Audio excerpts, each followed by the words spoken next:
سر آپ کو دوسرا جو شو کال ملا تھا اس کا کوئی تحریری طور پہ آپ وہ نے جو جواب مجھے دیا؟ ملا تھا وہ تیسرا تھا، اور اس کا میں نے جواب 2 دن پہلے دیا تھا، یہ میرے ہاتھ میں ہے۔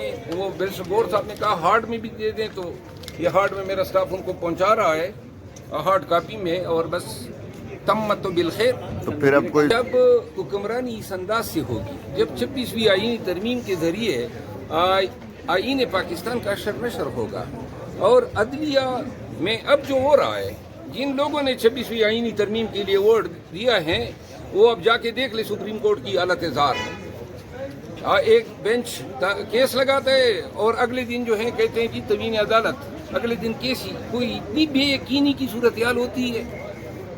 ہم نے پاکستان کی تاریخ میں اس سے کمزور ترین حالت زار سپریم کورٹ کی نہیں دیکھی ہے۔ دوسرا جو شو کال ملا تھا اس کا کوئی تحریری طور پہ آپ وہ نے جو جواب مجھے دیا؟ ملا تھا وہ تیسرا تھا، اور اس کا میں نے جواب 2 دن پہلے دیا تھا، یہ میرے ہاتھ میں ہے۔ وہ بیرسٹر گور صاحب نے کہا ہارڈ میں بھی دے دیں، تو یہ ہارڈ میں میرا سٹاف ان کو پہنچا رہا ہے ہارڈ کاپی میں، اور بس تمت تو بالخیر۔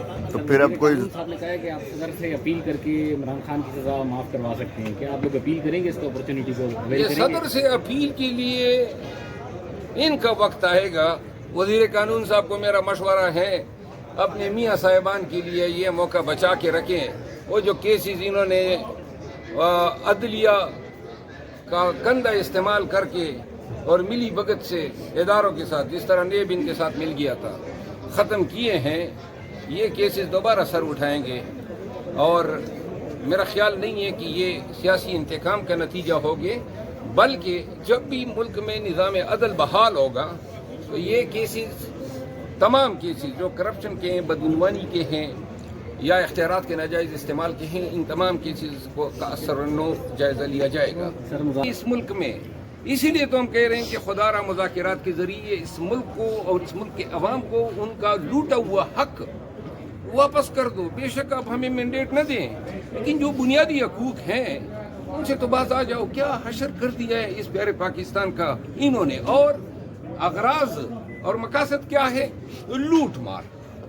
یعنی کہ یہ لوگ پاکستانی عوام کی محبت میں اتنے گرفتار تھے کہ جیلی طریقے سے حکومت بنا کے اور اسمبلیوں میں آ کے اب کہتے ہیں ہم آپ کی خدمت کرنا چاہتے ہیں۔ یہ کوئی ممکن ہوتا ہے اس طرح؟ یعنی کہ آپ آئے اسی لیے ہیں جیلی طریقے سے کہ لوٹ مار کریں، اور یقین کریں زبردست لوٹ مار آج کل ہر جگہ پہ ہو رہی ہے، اور اس لوٹ مار کا پتہ پاکستانیوں کو 1.5-2 سال بعد پتہ چلے گا، جب یہ کس سے تش تش بام ہوں گے کہ کون کیا کر گیا، کون کتنا ہاتھ مار گیا۔ مرد صاحب، البتہ ایک چیز جو ہے وہ میں خود جو ڈالر کمانے کے چکر میں یوٹیوبر بیٹھے ہوئے ہیں بیرون ملک، انہوں نے جو گالم گلوچ کا کلچر متعارف کرایا ہے، اور جو لوگوں کی پگڑیاں اچالتے ہیں، پاکستان کے اندر میڈیا کے بڑے بڑے لوگوں پہ جو گند اچالتے ہیں، ان لوگوں کے حوالے سے اس قانون کی صرف اتنی حمایت کروں گا کہ جو لوگ اپنی خبر جھوٹ کی بنیاد پہ رکھیں گے اور اس کا مقصد کسی کی پگڑی اچالنا ہے، ایسے لوگوں کو نشان عبرت بنانا چاہیے۔ ان یوٹیوبر کو تو پہلے آپ لوگ اون کرتے تھے، ابھی آپ اس کو ڈسکاؤنٹ کر رہے ہیں اور ساتھ ہی آپ ان کو برا بلا بھی کہہ رہے ہیں۔ اگر کوئی ایک بیان میرا مل جائے، سر پی ٹی آئی کا اب میں اپنی بات کر رہا ہوں یار، پی ٹی آئی والے تو جب میں میڈیا پہ بیٹھ جاتا ہوں تو جب کبھی میں نے یہ نہیں کہا ہے اپنے منہ سے کہ میں پی ٹی آئی کا پالیسی اسٹیٹمنٹ دیتا ہوں، لیکن میں جو کہہ جاتا ہوں کہتے ہیں کہ وہ پالیسی اسٹیٹمنٹ نہیں دے سکتا ہے۔ حضرت میں نے پہلے بھی ہر اس شخص پہ جو پاکستانی کی توہین کرتا ہے، پاکستانیوں کی عزت تار تار کرتا ہے، میں ایسے تمام یوٹیوبر جو ہیں ان پہ ایک دفعہ پھر آپ کی وساطت سے ایک بہت بڑی لعنت بھیجتا ہوں۔ حکومت یہ جو پہلے ملاقات ہوئی، آپ کو شاید علم نہیں ہوگا، وہ ملاقات بھی حکومت نے نہیں کرائی تھی، علی امین خان نے کرائی تھی۔ کون کرا سکتے ہیں آپ کے خیال میں؟ دوبارہ ٹھیک ہے، اسپیکر صاحب کرا سکتے ہیں، لیکن اسپیکر صاحب شاید اپنے پارٹی میں بھی کچھ دفاعی پوزیشن پہ ہیں، تو میرا خیال ہے کہ دوبارہ علی امین خان کو کہنا ہوگا۔ درگاہ کے صدر نے حلف لے لیے، اب اس کے بعد کوئی تبدیلی محسوس کر رہے ہیں؟ تبدیلی ہم محسوس نہیں کر رہے ہیں، جن کو کرنی چاہیے وہ کر رہے ہیں۔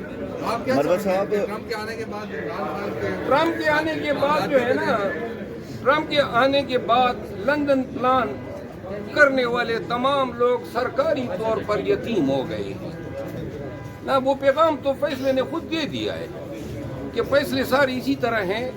جو بھی فیصلہ آیا ہے آپ یاد کر لیں, ادھر فیصلہ آتا ہے, دوسری طرف نیشنل میڈیا پہ اتاتار صاحب بیٹھ جاتے ہیں اور جناب ٹائیں لگ جاتے ہیں کہ ایسی تاریخ رقم ہو گئی, ایسے شواہد تھے. پھر ان فیصلوں کا کیا ہوا؟ توشہ خانہ تھا, سائفر تھا, عدت تھی, توشہ خانہ 2 تھا.